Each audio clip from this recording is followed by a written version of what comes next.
Assalamualaikum warahmatullahi wabarakatuh. Alhamdulillah, kita berjumpa lagi dalam video pembelajaran mata pelajaran administrasi sistem jaringan. Semoga kesehatan selalu menyertai kita dan semangat untuk belajar selalu diberikan kepada kita. Marilah kita sama-sama untuk memotivasi diri kita sendiri dan memotivasi teman-teman kita untuk selalu semangat untuk belajar untuk masa depan yang lebih baik. Baik anak-anakku sekalian, pada video pembelajaran kali ini kita pada mata pelajaran administrasi sistem jaringan kita akan membahas secara detail tentang server dan perangkatnya. Nah, pada mata pelajaran administrasi sistem jaringan, semua materi mulai dari semester awal kita membahas tentang server, tentang berbagai macam jenis server. Nah, pada pertemuan kali ini saya akan berusaha kupas tuntas tentang server dan perangkatnya. Baik anak-anakku sekalian, kalau kita mempelajari server, itu ada beberapa hal yang harus kita pahami secara mendalam, ya. Yang pertama, pengertian server. Yang kedua, perbedaan server dan klien. Yang ketiga, jenis-jenis server. Dan keempat, fungsi server. Yang kelima, perangkat server. Dan yang keenam, spesifikasi hardware server. Semoga dalam video pembelajaran kali ini kita bisa memahami 6 hal tersebut. Baik, kita lanjut pada bagian yang pertama, yaitu pengertian server. Sebenarnya apa yang dimaksud dengan server itu? Server adalah sebuah sistem komputer yang menyediakan jenis layanan atau servis tertentu kepada komputer klien dalam sebuah jaringan komputer, di mana server ini didukung dengan prosesor yang bersifat scalable dan RAM yang besar, juga dilengkapi dengan sistem operasi khusus yang disebut sebagai sistem operasi jaringan atau network operating system. Nah, jadi server itu adalah sebuah sistem komputer, sebuah komputer yang memberikan pelayanan kepada klien. Jadi server adalah komputer yang memberikan pelayanan kepada klien. Layanan apa yang diberikan oleh server kepada klien? Ada beberapa hal yang nanti akan kita pelajari untuk pertemuan-pertemuan selanjutnya. Contohnya saja, ada server yang menyediakan layanan untuk web server. Ada server yang menyediakan layanan untuk web server dan DNS server. Ada server yang menyediakan layanan untuk FTP server. Ada server yang menyediakan layanan untuk DNS server, web server, sekaligus email server. Jadi ada server yang hanya berfungsi untuk satu fungsi dan ada server yang berfungsi yang memberikan layanan untuk beberapa layanan. Ya, baik. Kemudian server ini didukung atau terdiri dari perangkat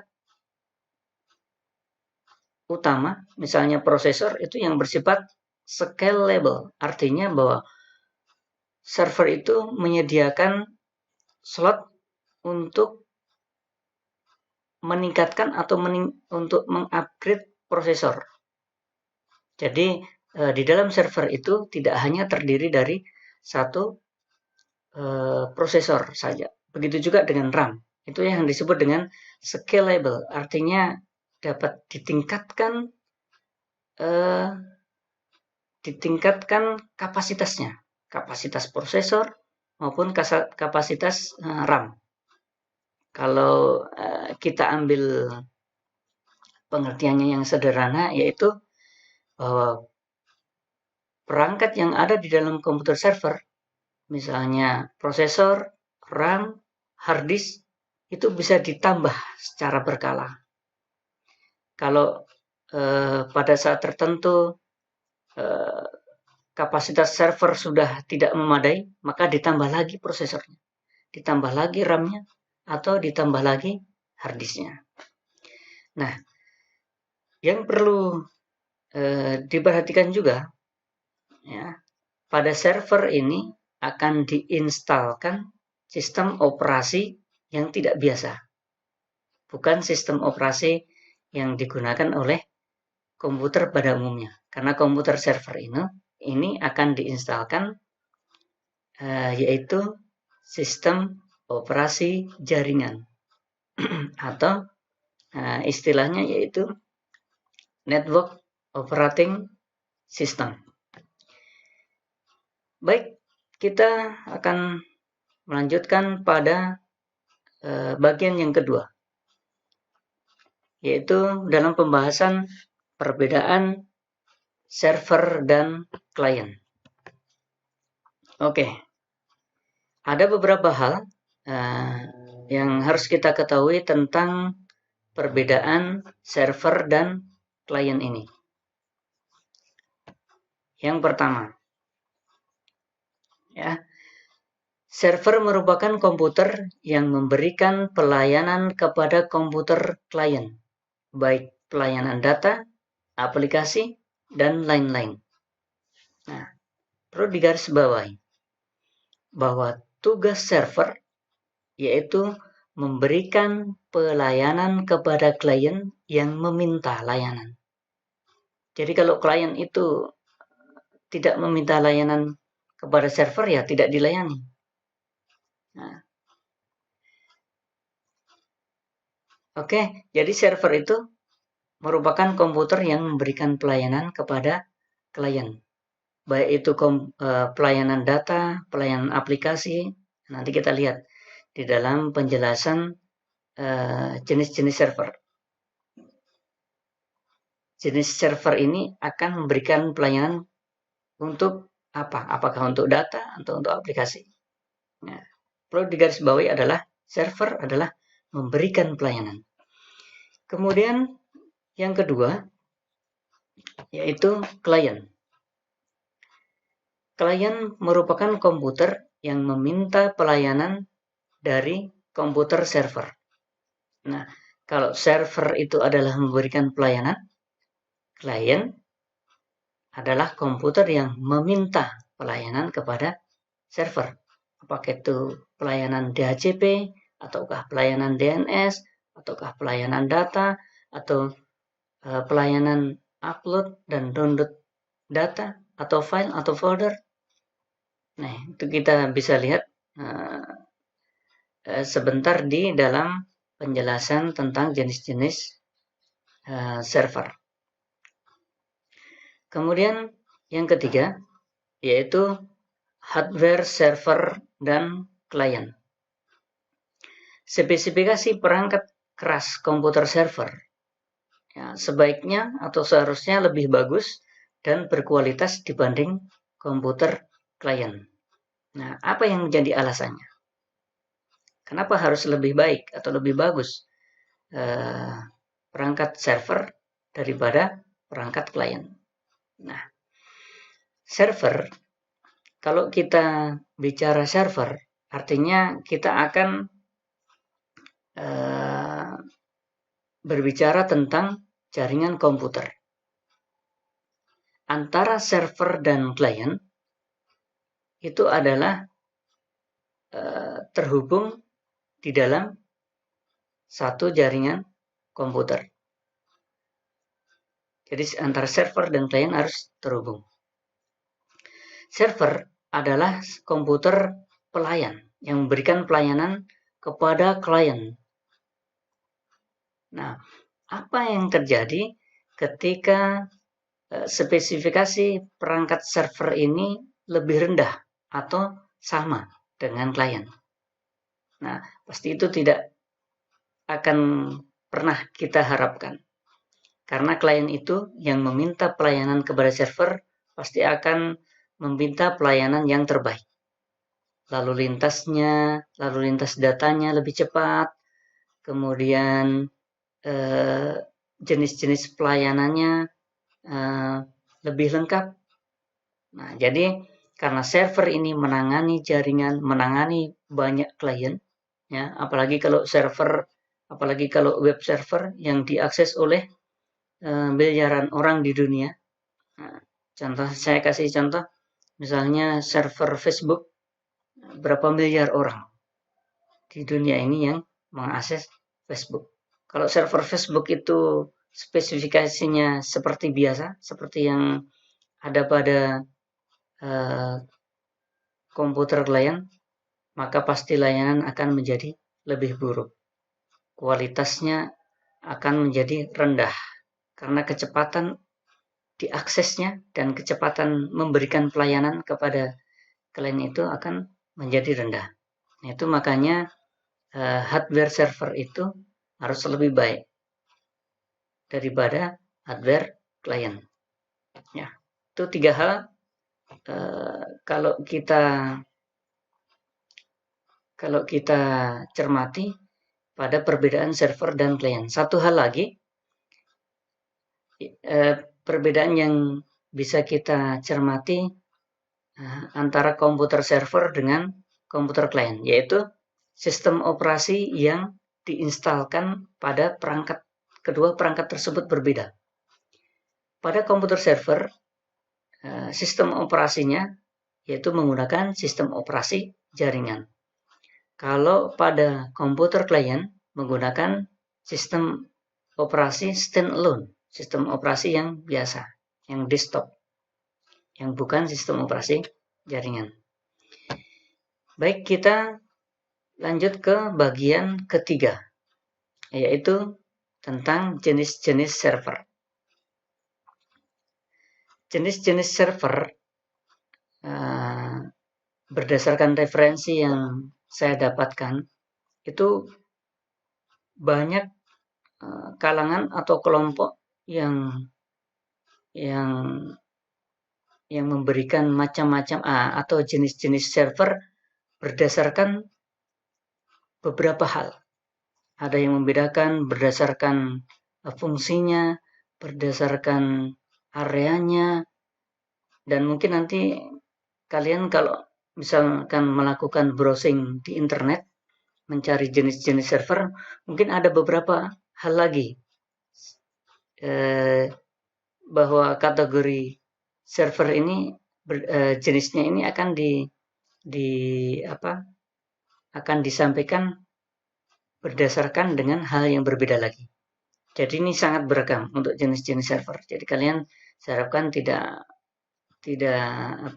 usah bingung dan bisa memahaminya.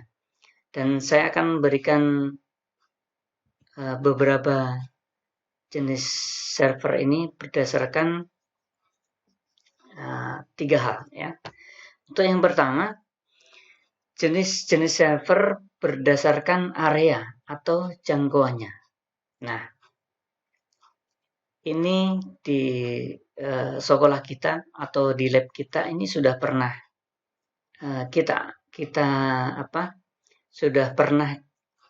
kita gunakan semuanya, baik yang server lokal maupun yang server online.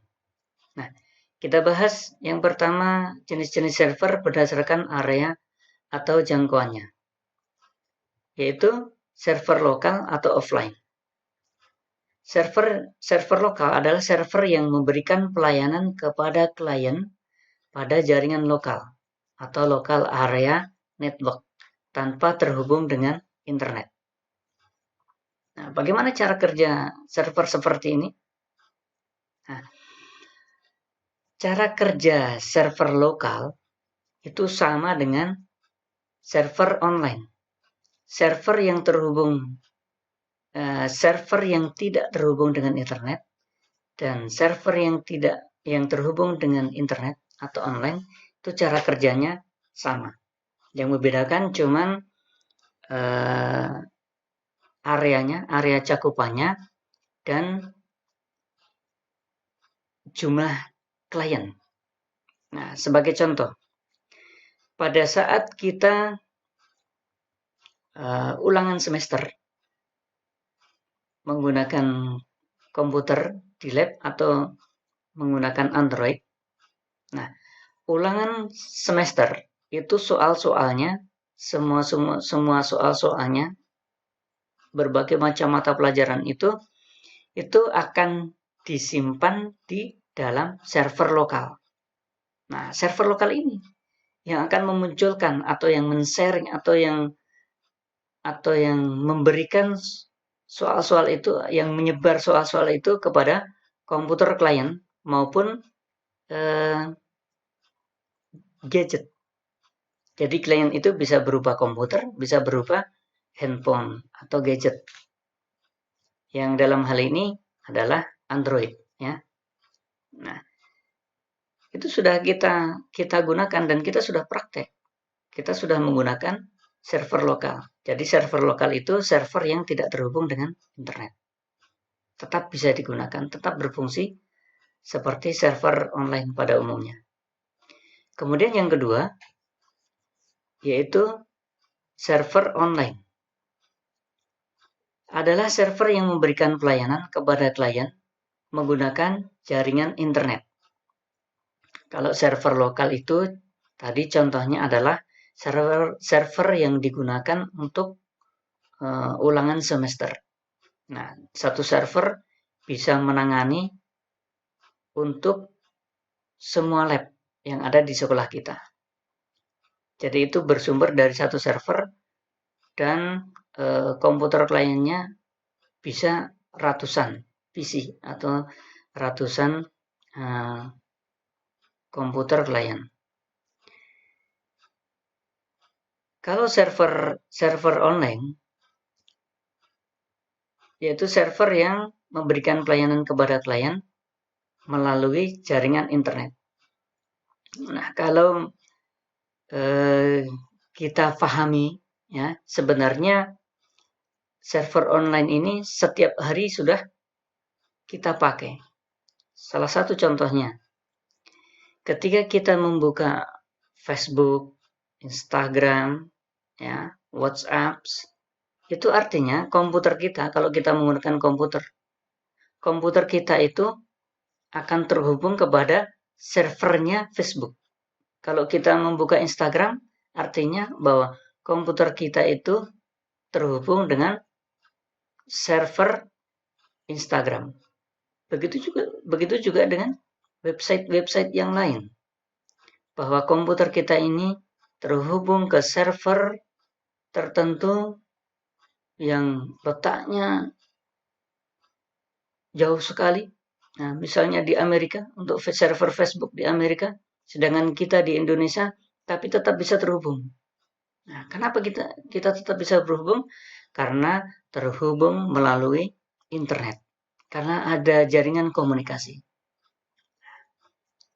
Nah, itulah yang dapat saya sampaikan tentang server online. Kalau server lokal itu hanya untuk lokal saja, untuk jaringan lokal, misalnya di dalam satu sekolah. Tapi kalau server online itu server yang bisa menjangkau seluruh dunia, yang bisa diakses oleh orang-orang seluruh atau pengguna internet seluruh dunia. Nah, itu yang membedakannya antara server lokal dan server online. Oke, untuk jenis-jenis server berdasarkan area atau jangkauan saya kira sudah jelas. Kita lanjut kepada jenis-jenis server berdasarkan fungsinya. Kalau jenis-jenis server berdasarkan fungsinya, kalau kalian nanti browsing, mungkin akan didapatkan jenisnya mungkin akan agak berbeda juga. Jadi kita saya harapkan bisa memahami semuanya. Ya. Jenis-jenis server berdasarkan fungsinya. Yang pertama adalah server aplikasi, di mana server ini server yang digunakan untuk menyimpan berbagai macam aplikasi yang dapat diakses oleh klien. Nah, jadi di dalam server aplikasi itu akan menyimpan berbagai macam aplikasi yang bisa diakses oleh klien. Misalnya aplikasi Office, seperti yang tersedia oleh Google. Ada aplikasi untuk olah data, ada aplikasi untuk olah angka, ada aplikasi untuk presentasi. Nah, itu salah satu contoh dari server aplikasi. Di mana server aplikasi ini menyediakan layanan berbagai macam aplikasi. Termasuk aplikasi game, aplikasi yang memberikan news atau berita-berita, dan lain sebagainya. Oke, saya kira bisa dipahami. Kemudian yang kedua, yaitu server data. Server jenis ini digunakan untuk menyimpan berbagai macam data yang dapat diakses oleh klien dengan bantuan aplikasi yang ada di server.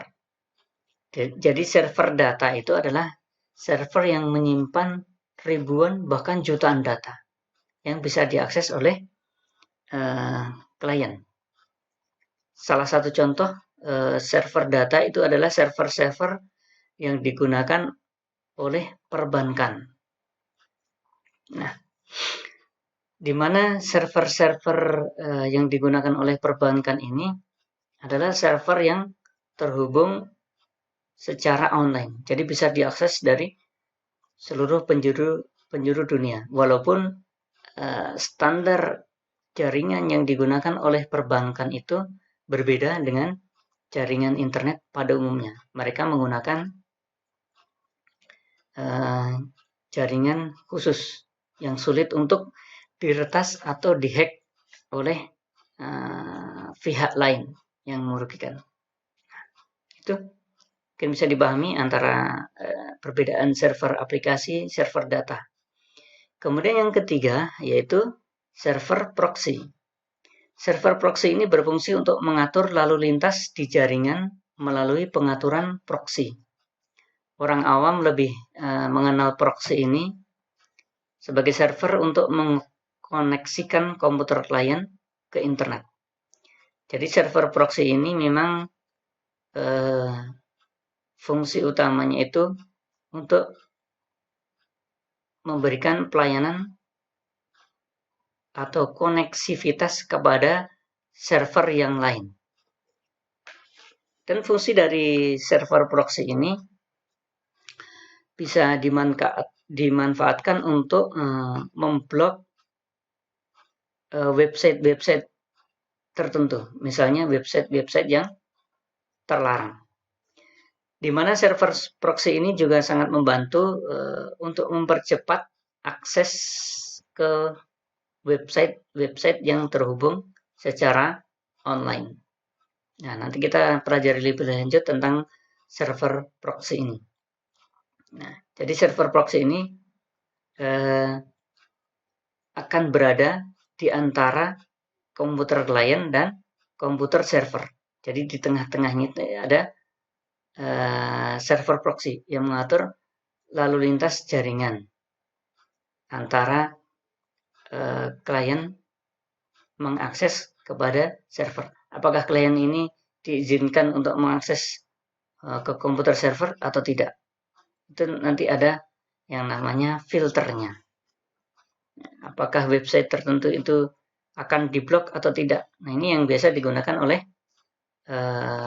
pemerintah, dalam hal ini Kementerian Komunikasi dan Informasi untuk memblok website-website tertentu yang dianggap website-website yang terlarang. Itu. Kemudian kita lanjut kepada jenis-jenis server berikutnya, yaitu jenis-jenis server berdasarkan aplikasinya, ya. Yang sebelumnya kita pelajari jenis-jenis server, ada jenis server untuk aplikasi, server data, dan server proxy, maka kita akan mengkhususkan lagi. Kita mengkerucutkan tentang jenis-jenis server berdasarkan aplikasinya. Yang saya berikan contoh berikut ini adalah hanya beberapa saja, dan sebenarnya masih banyak aplikasi yang lain yang merupakan server yang menyediakan aplikasi atau yang memberikan aplikasi-aplikasi tertentu. Yang pertama yaitu FTP server, di mana FTP server ini akan memberikan pelayanan upload dan download data atau file. Kalau kita akan membangun sebuah website, maka FTP server ini sangat penting. Karena FTP server ini, dengan adanya FTP server ini, kita bisa mengunggah file-file yang akan kita tampilkan atau data-data yang akan kita tampilkan pada website. Nah, jadi kita upload secara langsung menggunakan FTP server ini. Ya, kepanjangannya adalah File Transfer Protocol. Kemudian yang kedua, web server. Web server kalian mungkin sudah memahami semua karena sudah menggunakan hampir setiap hari web server yang memberikan pelayanan web. Nah, jadi semua yang ditampilkan di layar monitor kita ketika kita menggunakan web browser, salah satu contohnya Google Chrome. Nah, itu yang ditampilkan itu semuanya adalah berkat layanan dari web server. Kemudian DNS server. Nanti kita bahas secara lengkap untuk DNS server supaya lebih jelas bahwa DNS server ini adalah mengkonversi dari domain ke IP address atau sebaliknya. Dari IP address menjadi domain. Nah, sehingga lebih mudah pada saat kita mengakses website. Yang keempat adalah file server. File server ini fungsinya mirip dengan FTP server. Ya, ini akan mentransfer file melalui server-server yang tersedia. Kemudian DHCP server. DHCP server adalah server yang memberikan IP address secara otomatis. Kemudian remote server. Remote server ini adalah server yang bisa mengakses server lain yang jauh lokasinya, jauh tempatnya. Jadi bisa meremote. Pengertian remote kalau kalian pahami seperti remote televisi misalnya, nah kita bisa mengendalikan dari jarak jauh. Setelah jenis-jenis server ini masih ada beberapa jenis server lain, misalnya email server, database server, dan banyak lagi. Nanti kita sambil berjalan, kita pelajari sama-sama, kita bahas secara detail. Dan bahkan ini semuanya akan kita pelajari tentang konfigurasinya. Baik, kita lanjut kepada bagian keempat, yaitu fungsi server. Baik, ada beberapa fungsi server yang kalau kita bahas fungsi server sebenarnya banyak, itu berdasarkan fungsinya masing-masing seperti jenis-jenis server tadi yang berdasarkan fungsinya.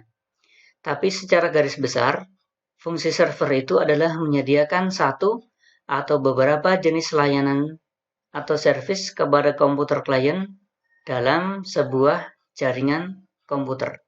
Jadi fungsi server itu, server bisa berfungsi sebagai penyedia data, sebagai penyedia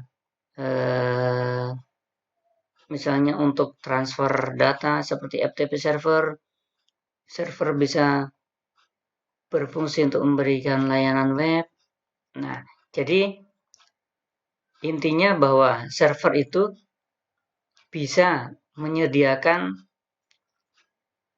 satu jenis layanan saja atau bisa menyediakan beberapa jenis layanan kepada klien. Jadi ada satu server hanya bisa menyediakan satu layanan, tapi ada server juga yang bisa menyediakan beberapa jenis layanan. Jadi tergantung dari fungsi server itu sendiri. Sebenarnya tujuan server itu sendiri, tujuannya untuk apa? Apakah untuk memberikan satu pelayanan atau untuk memberikan banyak layanan? Oke, saya kira sudah bisa dipahami. Kita lanjut ke bagian yang kelima, yaitu perangkat server. Kita cermati perangkat server itu terdiri dari beberapa hal, ya, seperti komputer biasa atau komputer standalone atau komputer yang tidak terhubung dengan jaringan komputer. Itu terdiri dari 3 hal penting. Ya. Yang pertama, perangkat keras atau hardware. Perangkat keras ini berupa perangkat fisik komputer server yang terdiri dari perangkat input, perangkat output, perangkat input, perangkat output, perangkat proses, dan perangkat penyimpanan. Jadi seperti komputer biasa.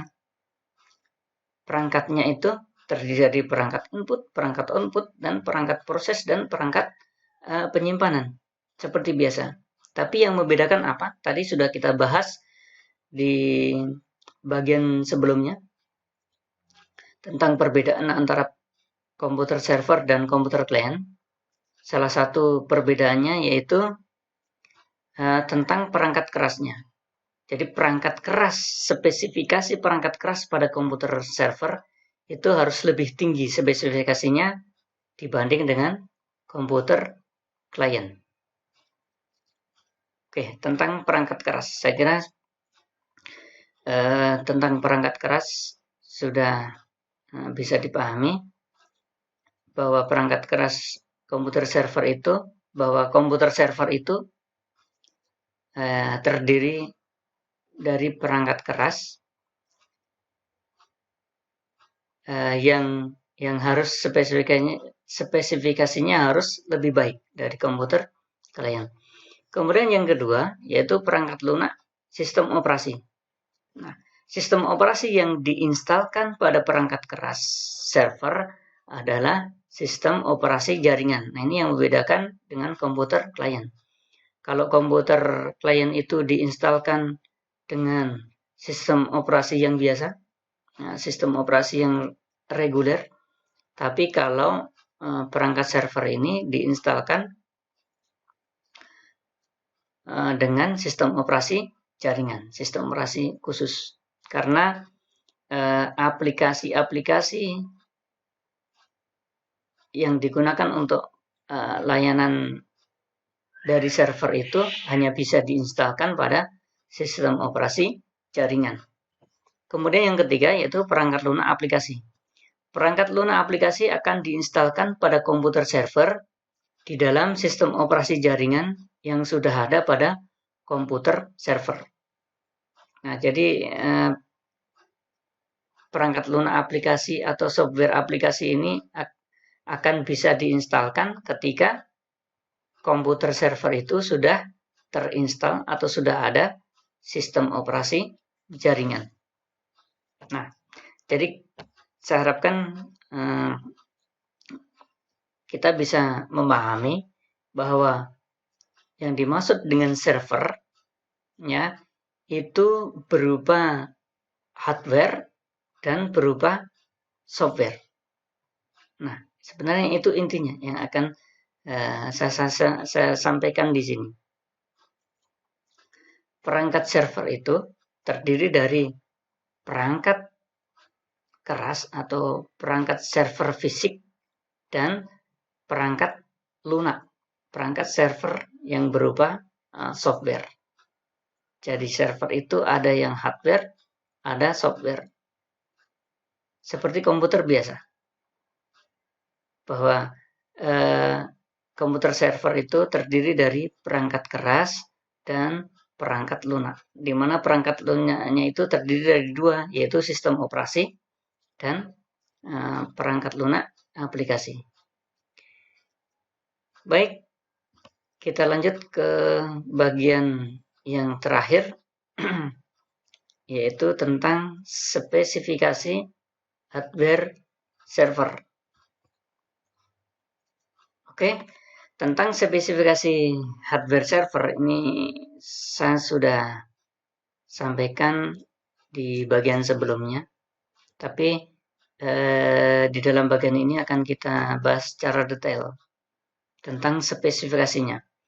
Nah, yang saya sampaikan ini ada 3 hal saja yang begitu penting yang harus kita perhatikan kalau kita akan membangun komputer server secara mandiri. Komputer server secara mandiri.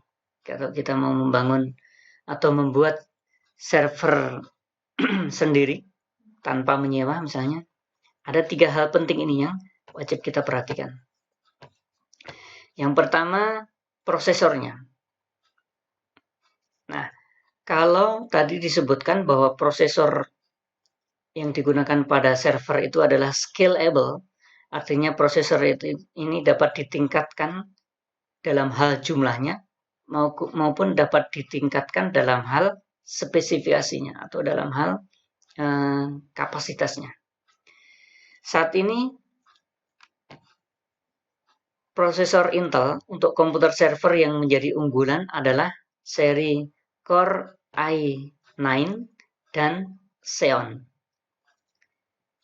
Untuk prosesor, seperti kita ketahui bersama yang digunakan untuk server, untuk komputer server, ada 2 perusahaan yang besar yang memberikan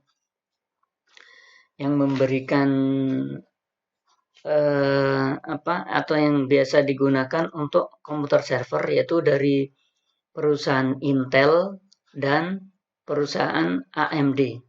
Kalau Intel itu diproduksi di Amerika dan AMD itu diproduksi di Inggris atau UK ya, United Kingdom di Inggris.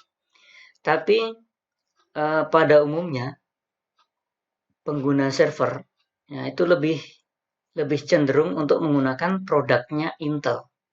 Nah, yang menjadi prosesor unggulan untuk server ya pada umumnya adalah Core i9 dan Xeon.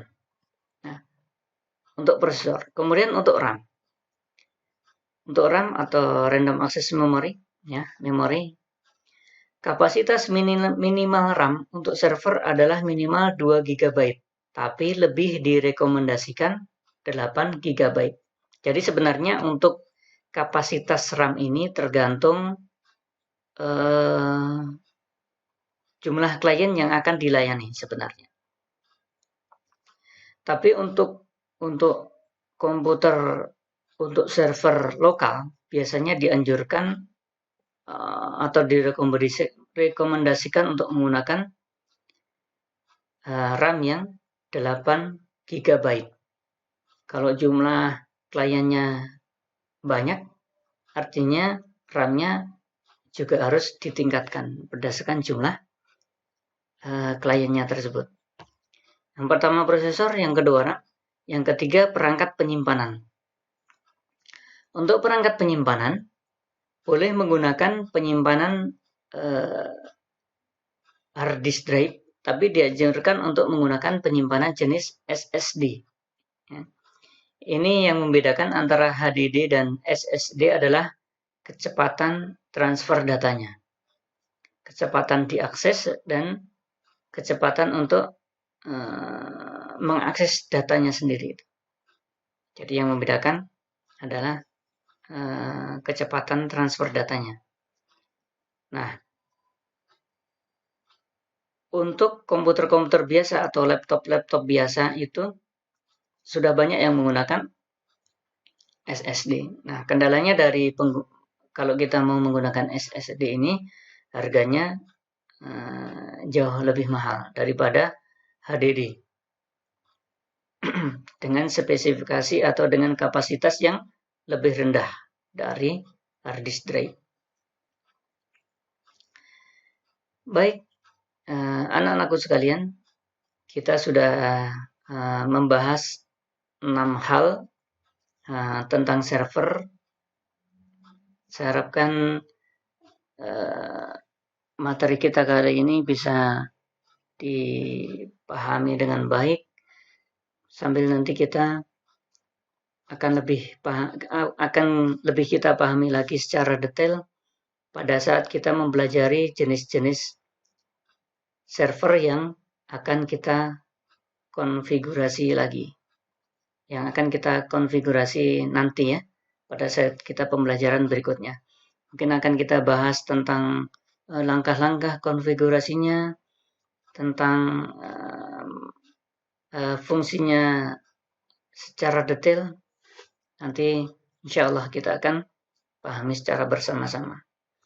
Baik, saya kira pada video pembelajaran ini yang membahas tentang server, mulai dari pengertian server, kemudian perbedaan server dan klien, jenis-jenis server, kemudian spesifikasi server.